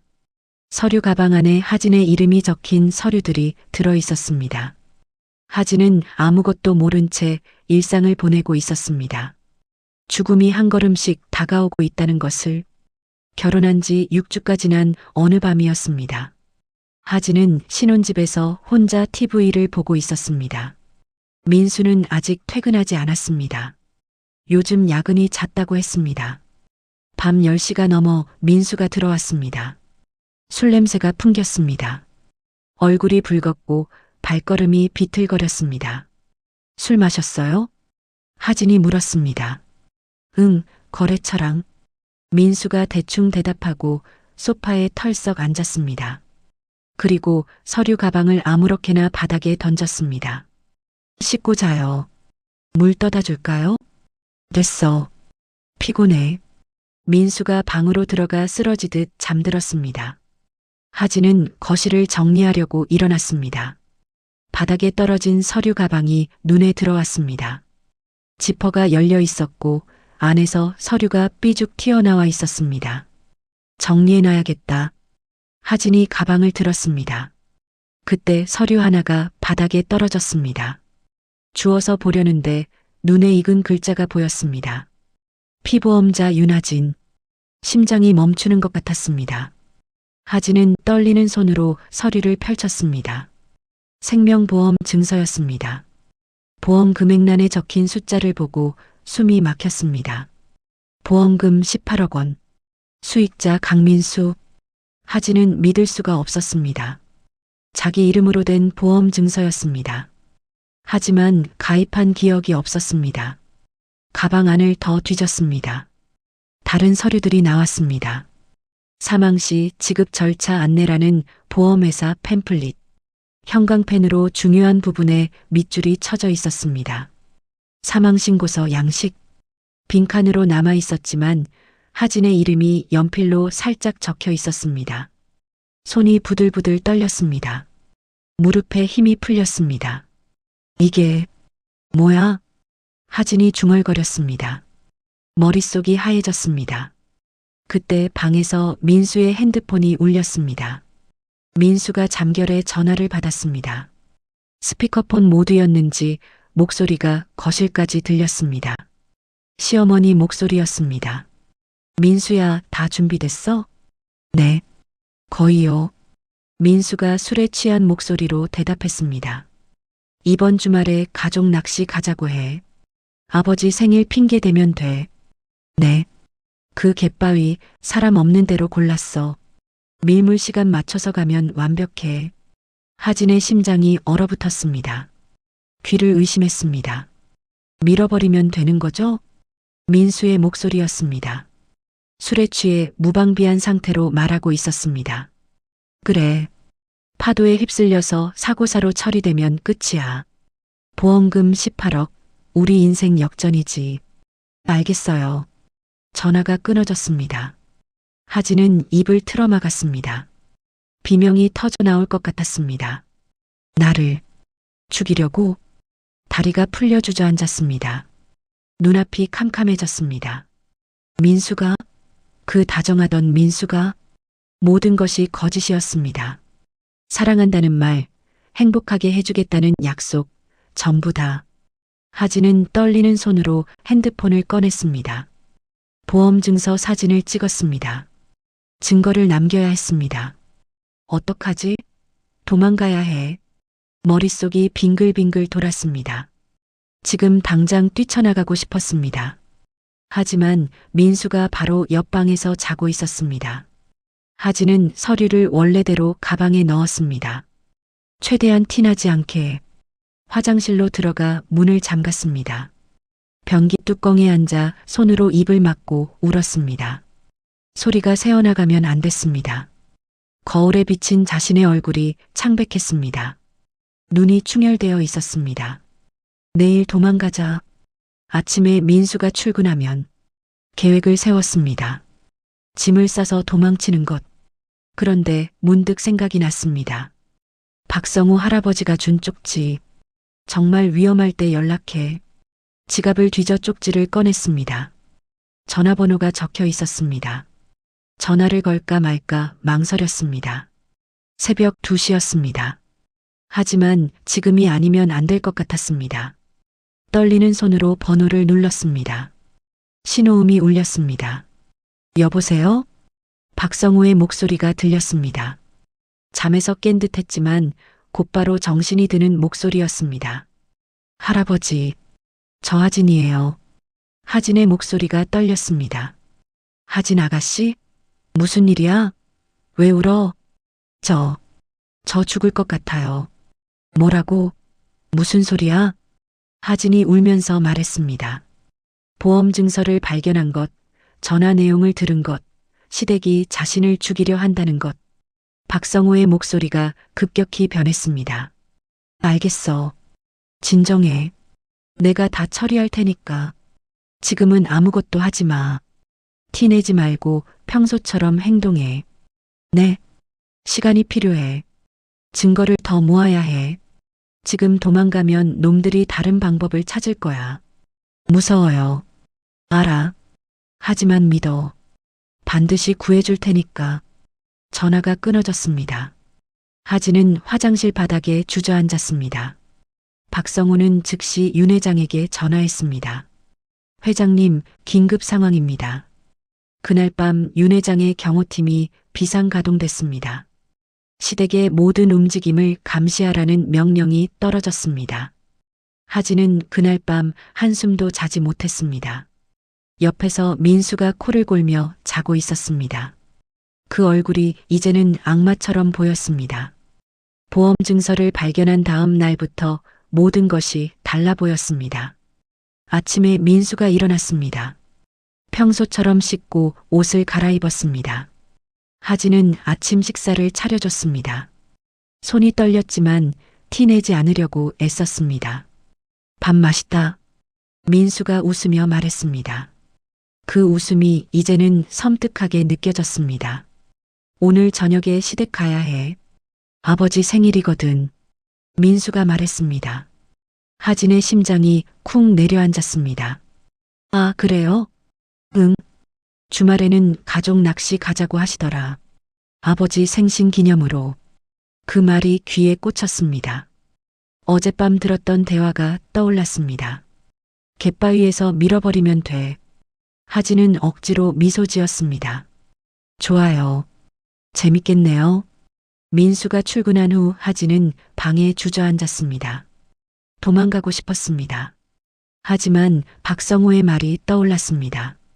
티내지 말고 평소처럼 행동해. 증거를 더 모아야 해. 그날 저녁 시댁에 갔습니다. 시어머니가 갑자기 친절했습니다. 하진아, 어서 와. 밥 먹었어? 처음 보는 다정함이었습니다. 하진은 소름이 돋았습니다. 네, 어머님. 우리 며느리 요즘 고생 많았지. 미안해. 앞으로 잘해줄게. 시어머니가 하진의 손을 잡았습니다. 그 손이 차가웠습니다. 저녁 식사를 함께 했습니다. 시아버지 생일상이 차려져 있었습니다. 케이크도 있었습니다. 하진은 생일 축하 노래를 불렀습니다. 목소리가 떨렸습니다. 이번 주말에 가족 낚시 가자. 시아버지가 말했습니다. 서해 쪽에 좋은 데 있거든. 갯바위에서 낚시하면 월척 나온다더라. 시어머니가 거들었습니다. 그래, 가족끼리 오랜만에 나들이 가자. 하진이도 같이 가자. 수빈이 킥킥 웃었습니다. 언니, 바다 좋아해요? 수영할 수 있어요? 조금요. 하진이 대답했습니다. 속으로 비명을 지르고 싶었습니다. 집으로 돌아오는 길에 민수가 말했습니다. 이번 주말 낚시 기대돼. 가족끼리 가는 거 오랜만이야. 네. 하진은 대답했습니다. 목이 막혔습니다. 그날 밤 하진은 짐을 쌌습니다. 옷 몇 벌과 중요한 물건만 배낭에 넣었습니다. 내일 민수가 출근하면 도망치려고 했습니다. 하지만 다음날 민수가 갑자기 재택근무를 했습니다. 오늘 집에서 일해야 해. 밖에 나가지 마. 민수가 말했습니다. 눈빛이 예사롭지 않았습니다. 하진은 갇힌 느낌이었습니다. 핸드폰을 보니 민수가 자주 확인했습니다. 누구랑 카톡해? 그냥 병원 동료요. 민수가 고개를 끄덕였지만 의심하는 눈빛이었습니다. 하진은 화장실에서 몰래 박성호에게 연락했습니다. 할아버지, 저 도망가려고 했는데 남편이 집에 있어요. 감시당하는 것 같아요. 알았어. 지금 상황 파악하고 있어. 조금만 더 버텨. 언제까지요? 이번 주말 전에 움직일 거야. 믿어. 전화가 끊어졌습니다. 하진은 불안했지만 기다리기로 했습니다. 이틀 후 주말이 왔습니다. 아침부터 시댁 식구들이 낚시 준비를 했습니다. 시아버지가 차를 몰았습니다. 하진은 뒷좌석에 탔습니다. 옆에 민수가 앉았습니다. 오늘 날씨 좋다. 낚시하기 딱이야. 시어머니가 말했습니다. 웃고 있었지만 눈은 웃지 않았습니다. 차는 서울을 벗어나 서해 쪽으로 달렸습니다. 2시간쯤 달렸을까요? 인적 드문 해안가에 도착했습니다. 주변에 아무도 없었습니다. 외딴 갯바위만 보였습니다. 파도가 세차게 치고 있었습니다. 여기야. 여기서 낚시하면 최고거든. 시아버지가 말했습니다. 차에서 내려 갯바위로 향했습니다. 하진은 다리가 떨렸습니다. 도망치고 싶었지만 주변에 아무것도 없었습니다. 차도 마을도 사람도. 여기 경치 좋다. 하진아, 이리 와봐. 시어머니가 갯바위 끝으로 하진을 이끌었습니다. 발 아래로 검푸른 바다가 보였습니다. 저기 봐. 저 멀리 섬이 보이지? 시어머니가 가리켰습니다. 하진이 바다를 보는 순간 뒤에서 발소리가 들렸습니다. 지금이야. 시어머니가 낮게 말했습니다. 하진이 돌아보려는 순간 등 뒤에서 강한 힘이 밀어왔습니다. 그녀의 몸이 갯바위 끝에서 허공으로 떨어졌습니다. 시간이 느리게 흘렀습니다. 하진의 몸이 허공에서 떨어지고 있었습니다. 하늘이 보였습니다. 회색 구름 사이로 햇빛이 새어나오고 있었습니다. 갯바위 위에 서 있는 시어머니의 얼굴이 보였습니다. 웃고 있었습니다. 그리고 차가운 바닷물이 몸을 감쌌습니다. 퍽! 물에 부딪히는 충격이 온몸에 퍼졌습니다. 숨이 막혔습니다. 짠 바닷물이 코와 입으로 들어왔습니다. 파도가 밀려왔습니다. 하진의 몸이 물속에서 뒹굴었습니다. 위가 어디인지 아래가 어디인지 알 수 없었습니다. 살아야 해. 본능적으로 팔을 휘저었습니다. 수면 위로 올라가려고 발버둥 쳤습니다. 하지만 파도가 너무 세서 자꾸 밀려갔습니다. 잠깐 머리가 수면 위로 나왔습니다. 숨을 들이쉬려는데 또 파도가 덮쳤습니다. 다시 물속으로 가라앉았습니다. 갯바위 위에서 시어머니가 소리쳤습니다. 살려주세요. 며느리가 바다에 빠졌어요. 하지만 주변에는 아무도 없었습니다. 외딴 갯바위, 인적 드문 해안가, 구조 요청은 허공에 울려 퍼졌습니다. 민수가 갯바위 끝에서 바다를 내려다봤습니다. 하진의 모습이 보이지 않았습니다. 파도에 휩쓸려 멀리 떠내려가고 있었습니다. 됐어. 저 파도면 못 살아. 시아버지가 말했습니다. 시어머니가 고개를 끄덕였습니다. 끝났어. 빨리 신고하고 돌아가자.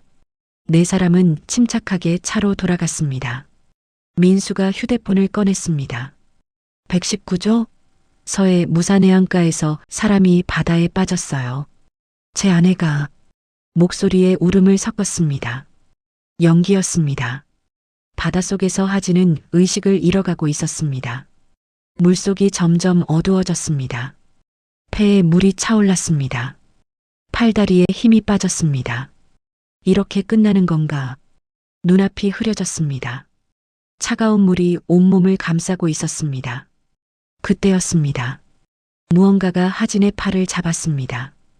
강한 힘이 그녀를 끌어올렸습니다. 수면 위로 몸이 올라왔습니다. 확보했습니다. 누군가의 목소리가 들렸습니다. 검은 잠수복을 입은 남자였습니다. 하진은 기침을 하며 물을 토했습니다. 의식이 오락가락했습니다. 보트로 옮겨. 다른 목소리가 들렸습니다. 하진의 몸이 들려서 무언가 위에 올려졌습니다. 고무보트였습니다. 보트가 빠르게 움직였습니다.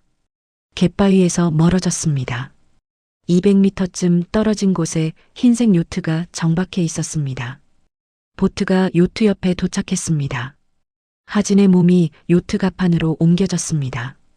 의료진이 달려왔습니다. 맥박 확인, 호흡 있음, 체온이 떨어지고 있어요. 담요, 정신이 없었습니다. 하진은 눈을 떴다 감았다 반복했습니다. 흐릿한 시야에 익숙한 얼굴이 보였습니다. 백발의 노인이 그녀를 내려다보고 있었습니다. 아버지, 하진이 약하게 불렀습니다. 목소리가 제대로 나오지 않았습니다. 윤 회장이 하진의 손을 꼭 잡았습니다. 그의 눈에 눈물이 맺혀 있었습니다. 바보 같은 것, 내가 널 버려뒀을 것 같았어?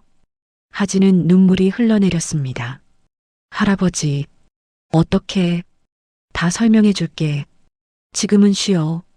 윤 회장이 하진의 이마를 쓸어내렸습니다. 박성우가 다가왔습니다. 요양병원의 환자복이 아닌 검은 양복을 입고 있었습니다. 아가씨, 다행입니다. 박할아버지, 경호팀장입니다. 처음부터 아가씨를 지키기 위해 병원에 들어간 겁니다. 하진은 모든 것을 이해했습니다. 외할아버지가 처음부터 지켜보고 있었다는 것을. 요트가 항구로 향했습니다. 의료진이 하진의 상태를 체크했습니다. 저체온증이 있지만 큰 부상은 없습니다. 병원으로 바로 이송해. 윤 회장이 지시했습니다. 하진은 담요에 쌓인 채 누워 있었습니다. 천장을 바라보며 생각했습니다.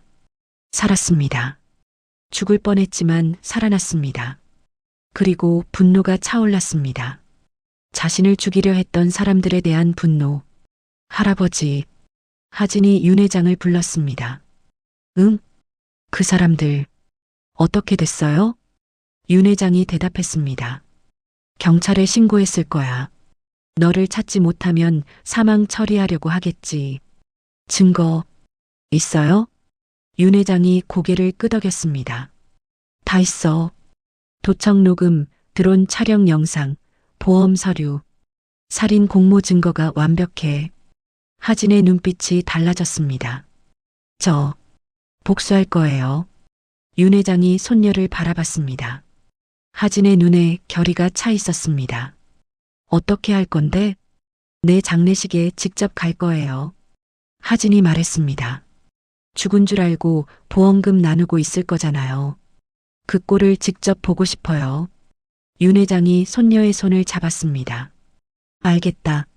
내가 원하는 대로 해. 할아버지가 다 도와줄게. 하진은 눈을 감았습니다. 피로가 밀려왔습니다. 하지만 마음은 뜨거웠습니다. 살아남았습니다.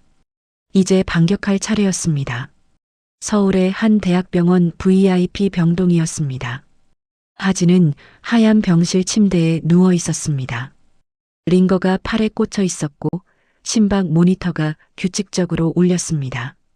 창밖으로 서울의 야경이 보였습니다. 반짝이는 불빛들, 평화로워 보이는 도시. 하지만 하진의 마음은 평화롭지 않았습니다.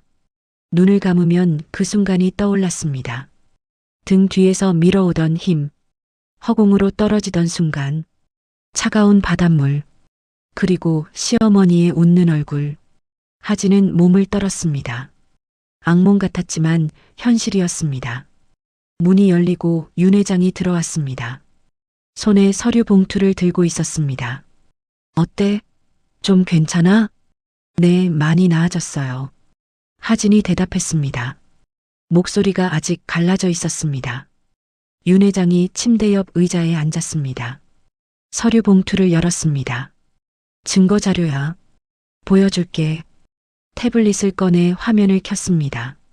영상이 재생됐습니다. 드론으로 촬영한 영상이었습니다. 높은 곳에서 갯바위를 내려다보는 각도였습니다. 화면에 5명이 보였습니다. 시댁 식구 4명과 하진. 시어머니가 하진을 갯바위 끝으로 이끄는 모습이 보였습니다. 그리고 등을 밀어 떨어뜨리는 순간 하진은 입술을 깨물었습니다. 눈물이 흘러내렸습니다. 그만 봐도 돼. 윤 회장이 영상을 껐습니다. 하진이 고개를 저었습니다. 아니요. 다 볼 거예요. 끝까지.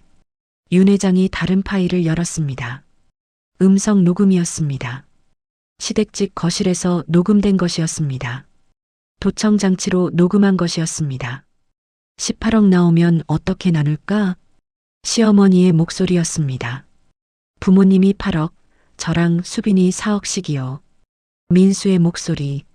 갯바위에서 밀어버리면 되는 거죠? 그래.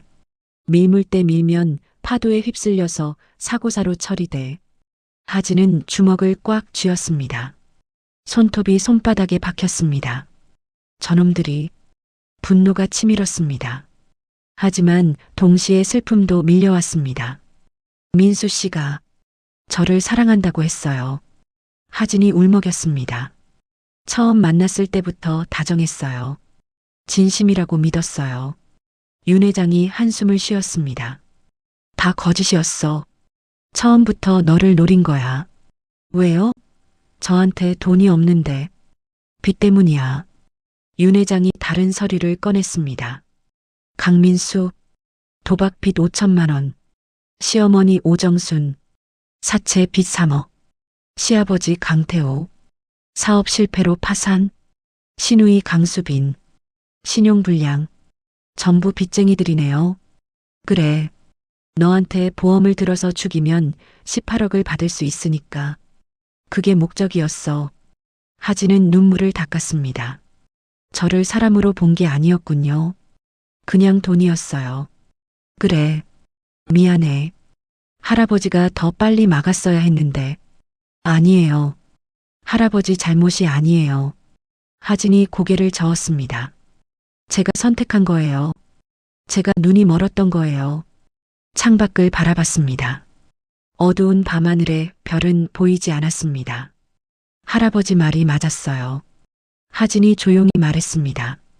세상에는 제 돈만 보는 사람들이 있다고 했잖아요. 진심을 가려내는 눈을 가져야 한다고.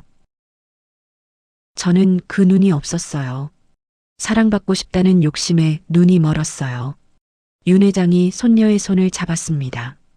이제 알았으니 됐어. 늦지 않았어. 네. 하진이 고개를 끄덕였습니다. 한참을 침묵이 흘렀습니다. 하진이 먼저 입을 열었습니다. 할아버지, 저 하나 물어봐도 돼요? 응? 왜 저를 막지 않으셨어요? 처음에 집 나갈 때 막으실 수 있었잖아요. 윤 회장이 한숨을 쉬었습니다. 막았으면 넌 다시 나갔을 거야. 내 엄마처럼. 엄마요? 내 엄마도 똑같았어. 내가 반대하면 더 고집을 부렸지. 결국 제 뜻대로 결혼했고 윤 회장의 눈에 슬픔이 서렸습니다. 그래서 이번에는 막지 않았어. 대신 지켜보기로 했지. 내가 스스로 깨달을 때까지. 하진은 눈물이 났습니다. 할아버지, 고마워요. 저를 포기하지 않으셔서. 당연하지. 넌 내 전부야. 두 사람은 한동안 손을 잡고 있었습니다. 창밖으로 동이 터오고 있었습니다. 할아버지, 하진이 말했습니다. 이제 어떻게 할 건데? 제 장례식에 갈 거예요. 하진의 눈빛이 단단해졌습니다. 그들 앞에 직접 나타날 거예요. 죽은 줄 알았던 내가 살아서. 윤 회장이 고개를 끄덕였습니다. 알겠다. 준비해 줄게. 하진은 창밖을 바라봤습니다. 해가 떠오르고 있었습니다. 이제 끝낼 거예요. 제 손으로. 어둠이 지나가고 새벽이 밝아오고 있었습니다. 그녀의 마음도 마찬가지였습니다. 병원에서 일주일을 보냈습니다. 저체온증과 타박상은 치료가 끝났습니다. 몸은 회복됐지만 마음의 상처는 깊었습니다. 그래도 하진은 일어섰습니다. 퇴원 전날 윤 회장이 병실로 왔습니다. 손에 서류 뭉치를 들고 있었습니다. 준비됐어? 네. 하진이 고개를 끄덕였습니다. 윤 회장이 테이블 위에 서류를 펼쳤습니다. 시댁놈들 상황이야. 첫 번째 서류는 사망신고서였습니다. 고 윤하진 향년 29세. 사망 원인은 실족사로 기재되어 있었습니다. 해경이 사흘간 수색했어. 시신을 못 찾아서 실종 처리됐고 그놈들이 사망신고를 넣었어. 하진의 눈이 차갑게 빛났습니다. 장례식은요? 내일부터 3일장이야. 서울 외곽의 싼 장례식장에서. 윤 회장이 다른 서류를 보여줬습니다. 장례식장 예약 영수증이었습니다. 최저가 패키지로 예약했더라. 화환도 최소한만 주문하고. 하진이 쓴웃음을 지었습니다. 저를 죽여놓고 장례식비도 아끼는군요. 그래. 보험금 타면 18억인데 장례식에 돈 쓰기 싫은 거지. 두 번째 서류는 보험회사 서류였습니다. 보험회사에 보험금 청구를 넣었어. 사망 확정되면 선지급으로 2억을 받을 수 있대. 하진이 고개를 끄덕였습니다. 경찰과 협조는 됐어요? 다 준비됐어. 장례식장에서 현행범으로 체포할 거야. 윤 회장이 태블릿을 꺼냈습니다. 화면에 증거 목록이 떴습니다. 살인 공모 녹음 파일 3개, 드론 촬영 영상, 보험 서류 4본, 병원 진단서, 증거가 완벽해. 하진이 화면을 하나씩 확인했습니다. 모든 증거가 정리되어 있었습니다. 변호사팀은요? 유한바이오 법률팀 5명이 대기 중이야. 민사소송도 준비하고 있어. 하진이 자리에서 일어났습니다. 창가로 걸어갔습니다. 할아버지, 응? 저 장례식장에 직접 갈 거예요. 윤 회장이 고개를 끄덕였습니다. 알아. 그래서 준비했어. 옷장을 열었습니다. 검은 정장이 걸려 있었습니다. 깔끔하게 재단된 고급 정장이었습니다. 이거 입어. 완벽하게 차려입고 가. 하진이 정장을 만졌습니다. 부드러운 실크 원단이었습니다. 하이힐도 준비했어. 내가 들어갈 때 발소리가 울리게. 하진이 미소 지었습니다. 차가운 미소였습니다. 고마워요, 할아버지. 다음 날 오후였습니다. 하진은 거울 앞에 섰습니다. 검은 정장을 입고 있었습니다. 머리는 단정하게 묶었고 화장은 완벽했습니다. 하이힐을 신자 키가 훌쩍 커 보였습니다. 거울 속 자신을 바라봤습니다. 일주일 전 바다에 빠졌던 사람과는 완전히 달랐습니다. 눈빛이 단단했습니다. 갈 준비됐어? 윤 회장이 물었습니다. 네. 하진이 대답했습니다.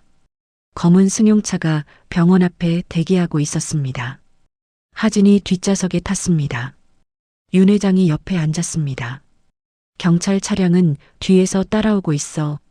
내가 들어가면 5분 뒤에 진입한다. 하진이 고개를 끄덕였습니다. 차가 출발했습니다.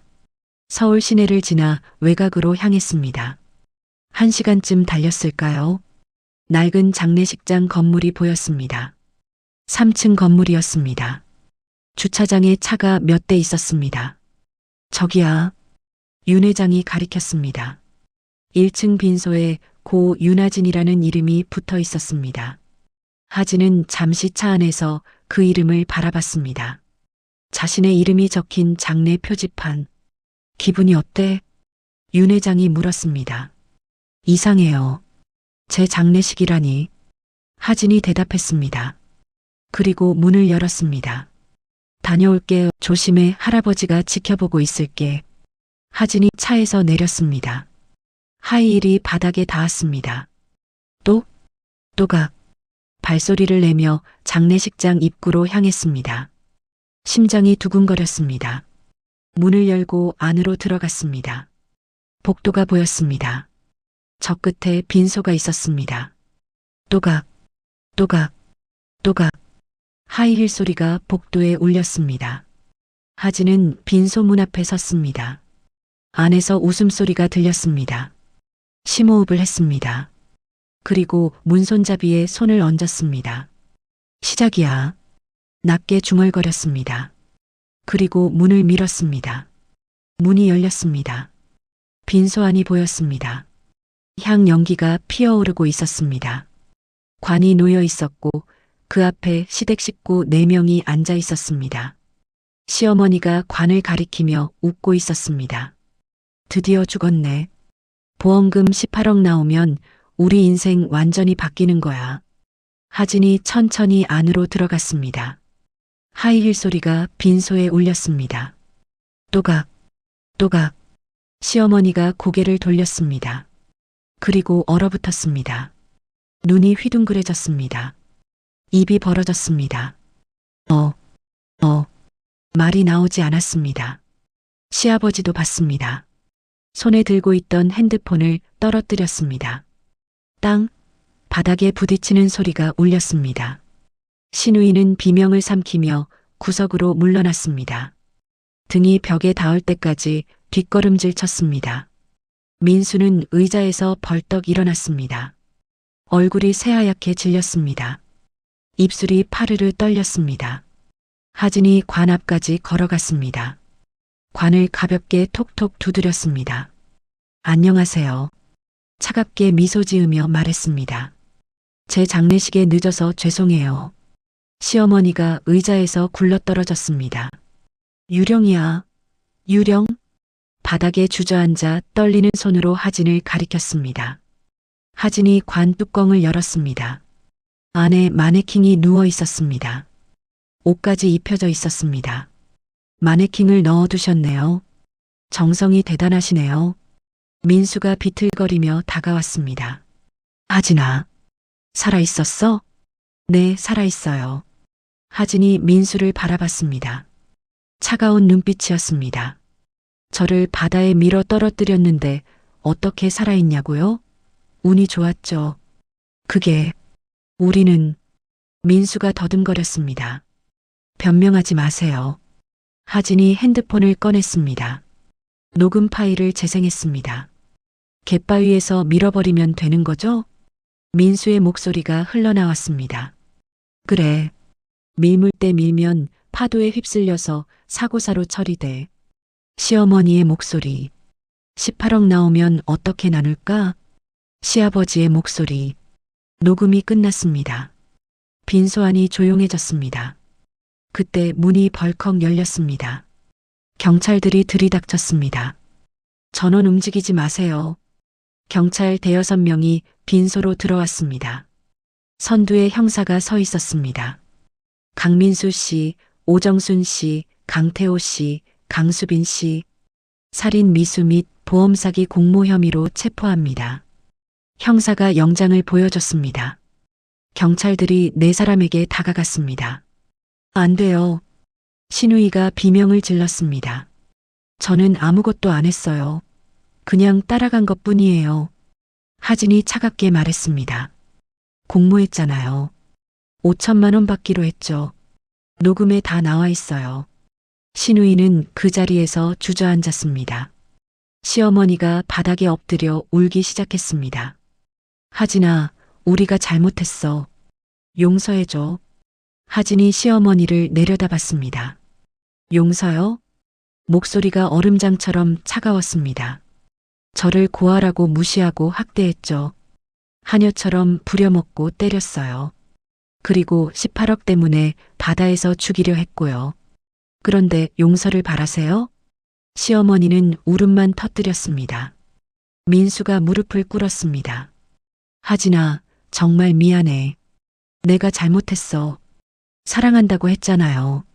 하진이 말했습니다. 처음 만났을 때부터 다정했잖아요. 결혼하면 행복하게 해주겠다고 했잖아요. 전부 다 거짓이었어요? 민수가 고개를 떨궜습니다. 대답하지 못했습니다. 대답해요. 전부 거짓이었죠? 미안해. 하진이 고개를 저었습니다. 용서는 없어요. 당신들이 한 일을 생각해 보세요. 경찰들이 네 사람에게 수갑을 채웠습니다. 차가운 쇠고랑이 손목에 감겼습니다. 끌고 가. 형사가 지시했습니다. 네 사람이 빈소 밖으로 끌려나갔습니다. 복도에서 카메라 플래시가 터졌습니다. 기자들이 대기하고 있었습니다. 며느리 살해 시도한 시댁 현장 체포, 18억 보험금 노린 살인 미수, 헤드라인이 쏟아졌습니다.